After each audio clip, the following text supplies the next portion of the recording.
Estamos retomando el tiempo ordinario de la liturgia y en el domingo de hoy podemos ver, por un lado, el sentido de la familia, las primeras comunidades cristianas que se reunían en la casa.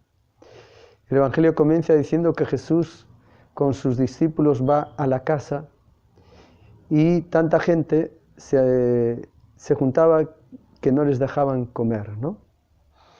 Y termina el Evangelio de hoy diciendo quién son mi madre y mis hermanos, y señalando a todos los que estaban allá presentes, pues dirá, estos son mi madre y mis hermanos y mi hermana.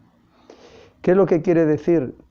Pues el sentido de las primeras comunidades cristianas se reunían en las casas y se reunían para celebrar la Eucaristía alrededor de Jesucristo.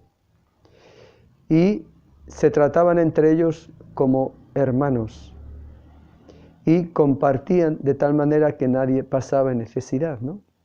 Entonces, el Evangelio es claro, ¿no?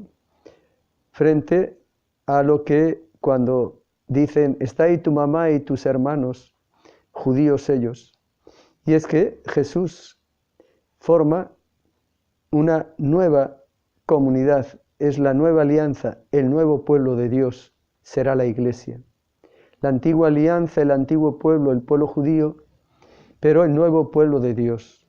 Y eso es importante tenerlo en cuenta, porque es una manera de cómo Marcos nos presenta entre el primer testamento y el segundo testamento, el Nuevo Testamento.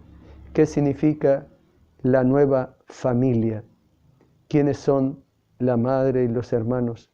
Todos aquellos que reunidos alrededor de Jesucristo celebramos la Eucaristía y hacemos la fracción del pan. Y por otro lado, señala los escribas, esos que vienen de Jerusalén y que van donde Jesús para ver qué dice, qué no hace, para cuestionarle, ¿no?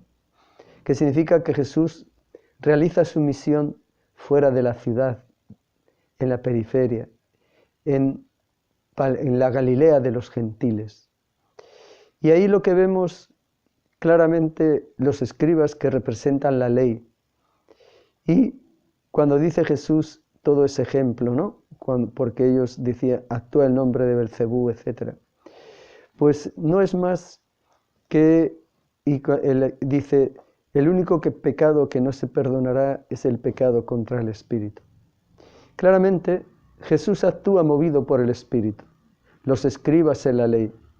Y vemos todos esos ejemplos en los cuales cuestionan a Jesús su actuar. El que come con publicanos y pecadores, perdona a la mujer pecadora, en sábado cura al paralítico. Todo ello, pues, según el escriba, estaría en contra de la ley. Pero Jesús actúa movido por el Espíritu. Es el Espíritu el que le mueve. Y entonces, ahí es donde está también la clave, ¿no? Y hoy, de la misma manera, frente a muchas veces en la iglesia o muchos grupos, los piadosos, los buenos, los demás son los paganos. El pueblo somos judíos, los demás son los paganos. Y eso pasaría con esos piadosos, ¿no? Con ese ritualismo que hay muchas veces en la iglesia, y es estar apegado a la norma, lo que dice la norma, el ritualismo. Frente a lo que Juan 23 decía, abramos las ventanas de la iglesia para que dejemos que el viento, el soplo del Espíritu entre. Dejemos que el soplo del Espíritu actúe en la iglesia. Y eso es. Y por eso cuántos sacerdotes hemos celebrado los 90 años del padre Gustavo Gutiérrez, ¿no? Lo que él ha sufrido, lo que las denuncias le han hecho, pues por su opción por los pobres, por un evangelio encarnado en la historia. ¿Y quién le acusaba? La misma gente de iglesia. Y bueno,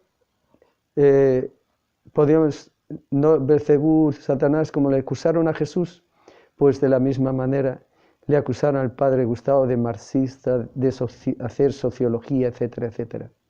Es eso, ¿no? Como le acusaron, por ejemplo, el Monseñor Óscar Arnulfo Romero, ¿no? Que murió asesinado, que lo van a canonizar, pero en los años 80, 90, ¿de qué no le acusaron al padre, al obispo Monseñor Óscar Romero? Por ser fiel al espíritu del Evangelio, al espíritu de Jesucristo. Y lo acusaban desde esa iglesia, sí, piadosa entre comillas, desde esa iglesia apegada a la norma, al tradicionalismo, ¿no? Es eso, ¿no? Por eso el Evangelio de hoy tenemos el espíritu, que es el que debe movilizar, el que debe empujar, el que dinamiza, y la comunidad.